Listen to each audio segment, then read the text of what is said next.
Assalamualaikum semuanya. Perkenalkan, saya Rifani Hansa Salsabila, mahasiswa PGSD UPI semester 6 yang sedang melaksanakan KKN.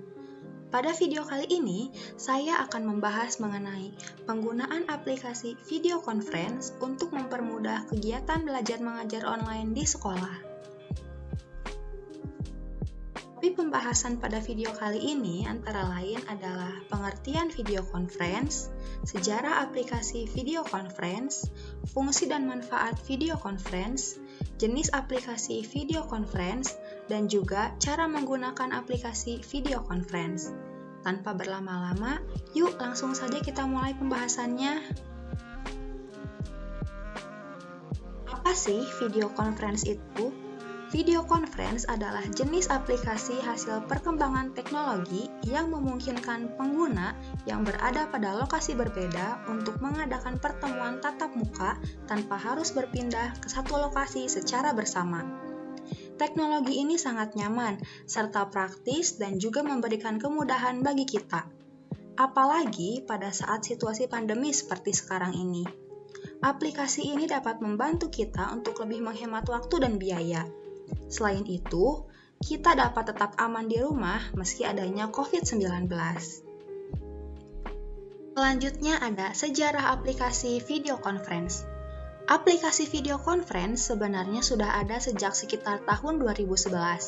Beberapa perusahaan yang bergerak di bidang teknologi sudah mengenalkannya pada masyarakat. Namun, sekitar awal tahun 2020, di mana pandemi mulai merebak di seluruh penjuru bumi, barulah aplikasi video conference ini ramai digunakan oleh masyarakat luas. Banyak kegiatan yang harus dilakukan dari rumah, sehingga aplikasi ini menjadi salah satu solusi yang banyak diminati. Selain dapat tetap aman bekerja di rumah, aplikasi ini juga dapat mengatasi masalah geografis karena setiap orang bisa terhubung tanpa batasan jarak. Lalu, ada manfaat dan fungsi aplikasi video conference. Secara garis besar, kita dapat membagi manfaat dan fungsi aplikasi ini menjadi 4 jenis. Yang pertama, di sektor bisnis.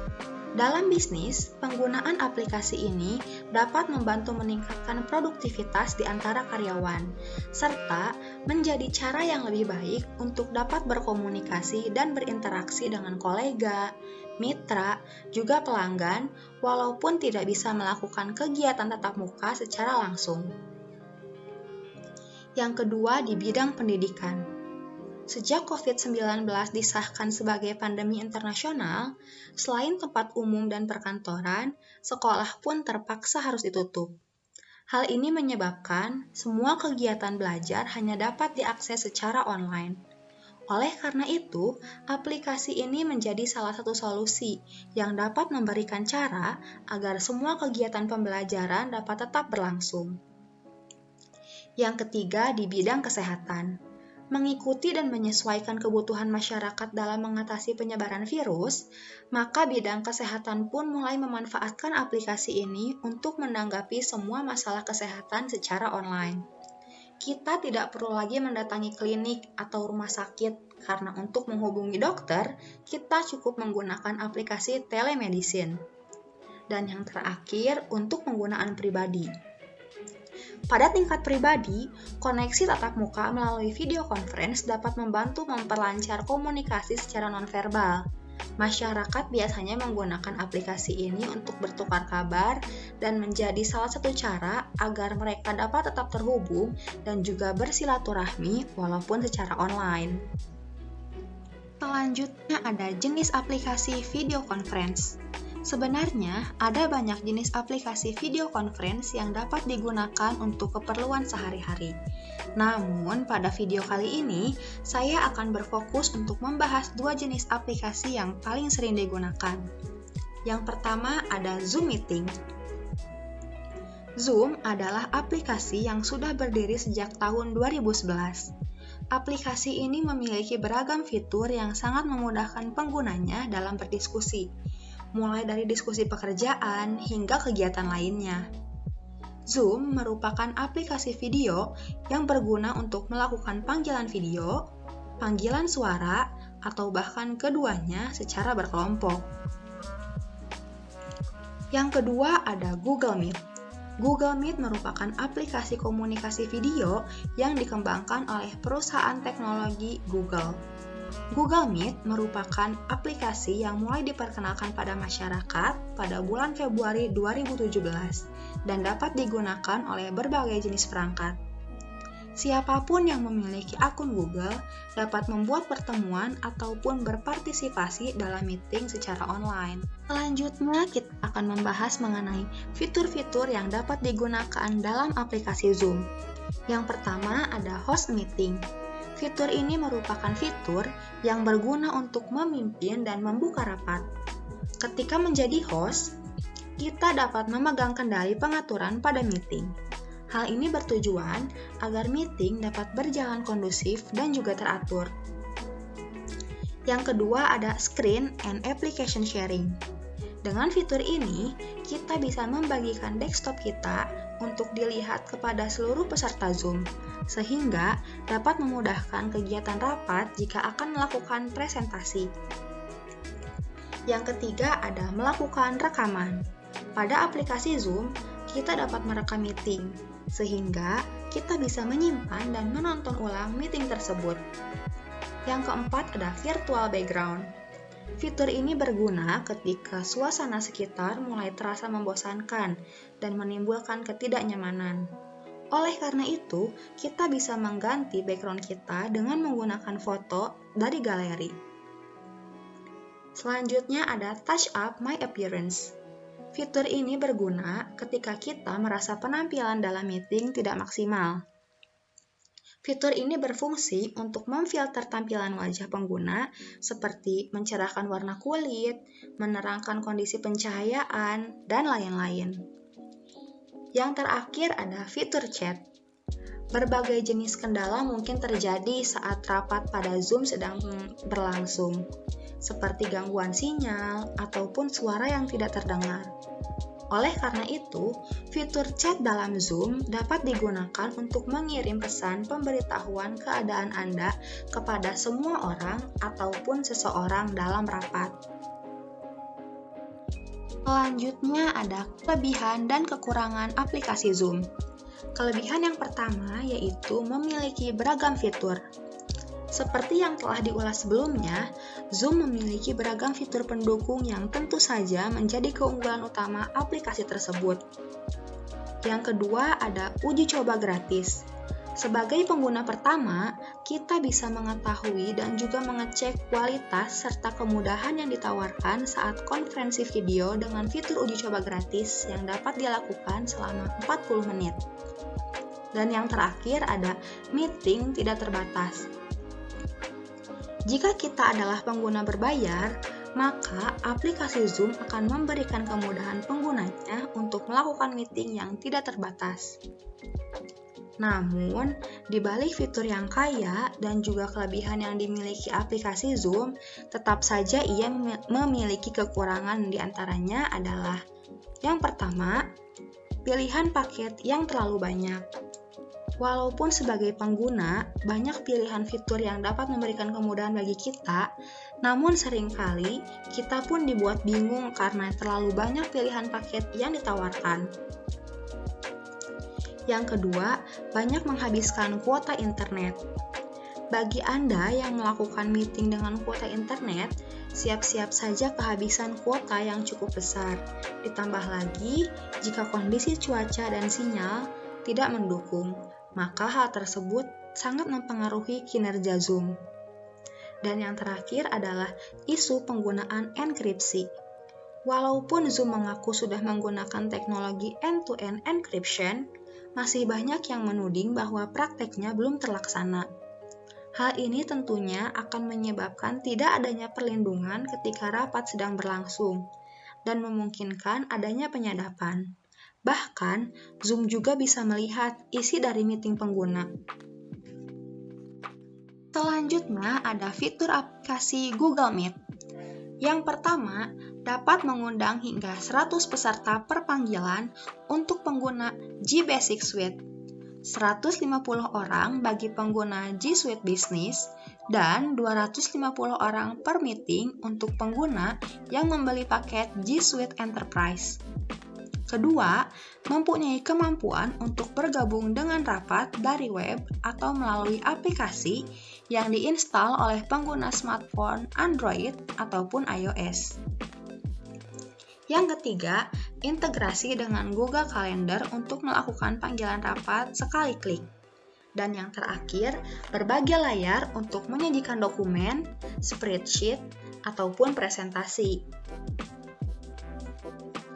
Nah, sini ada kelebihan dan kekurangan aplikasi Google Meet. Kelebihan yang pertama adalah kemudahan untuk bergabung. Dalam sebuah meeting dalam Google Meet, kemudahan untuk bergabung terbilang sangat mudah. Partisipan dapat bergabung melalui web, aplikasi Android, ataupun iOS. Kedua, akses menggunakan akun Google. Mayoritas pengguna Android pasti memiliki akun Google, sehingga akses Google Meet akan lebih mudah dan juga cepat tanpa harus mendaftarkan diri. Dan yang terakhir, waktu pertemuan yang panjang. Pertemuan di Google Meet dapat berlangsung lebih panjang dan lebih lama, walaupun secara gratis, dibandingkan saat kita menggunakan aplikasi Zoom. Nah, di balik kelebihannya, tetap saja ada kekurangannya. Yang pertama ada versi gratis tidak support recording. Sayangnya, versi gratis dari Google Meet tidak tersedia untuk fitur recording. Berbeda dengan Zoom Meeting dan Skype, yang dalam versi gratisnya telah menggratiskan fitur recording. Yang kedua, tidak dapat mengubah layar background. Beberapa layanan konferensi video telah menghadirkan fitur ini untuk dapat mengubah background sehingga visualisasi terlihat lebih menarik. Sayangnya, Google Meet sampai saat ini masih belum menghadirkan fitur tersebut. Dan yang terakhir, belum ada Google Meet versi desktop. Hingga saat ini, belum tersedia Google Meet versi desktop, yang artinya meeting melalui komputer harus dilakukan melalui browser. Nah, setelah menjelaskan secara lengkap mengenai aplikasi video conference, selanjutnya saya akan menjelaskan cara penggunaan aplikasi Google Meet. Pertama-tama, jika Anda akan menjadi host dalam sebuah rapat, saya sarankan Anda untuk menggunakan laptop. Hal ini bertujuan agar nantinya rapat Anda dapat berjalan lancar. Jika sudah, silahkan Anda buka aplikasi browser apapun yang ada pada laptop Anda. Kemudian ketik Meet.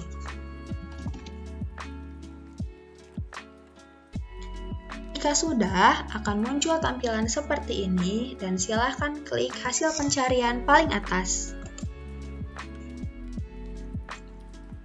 Nah, jika sudah, akan muncul tampilan seperti ini. Sebagai host atau pembuat kegiatan, kita tinggal mengklik opsi rapat baru. Kemudian, kita dapat memilih akan membuat rapat untuk nanti, memulai rapat instan, ataupun menjadwalkan rapat di Google Calendar. Pada video kali ini, saya akan menjelaskan bagaimana cara membuat rapat instan. Pertama, silahkan Anda klik opsi ini.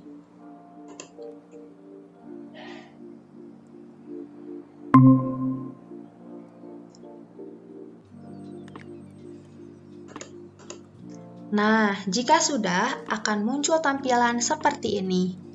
Dan Anda tinggal mengkopikan link yang tersedia untuk Anda bagikan kepada seluruh peserta rapat agar mereka dapat bergabung.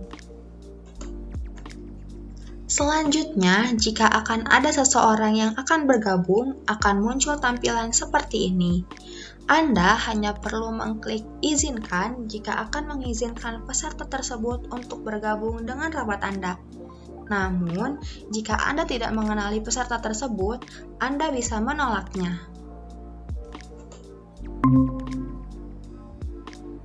Nah, sebagai host, Anda juga bisa mengatur opsi pilihan mikrofon dan kamera Anda akan menyala ataupun akan dimatikan.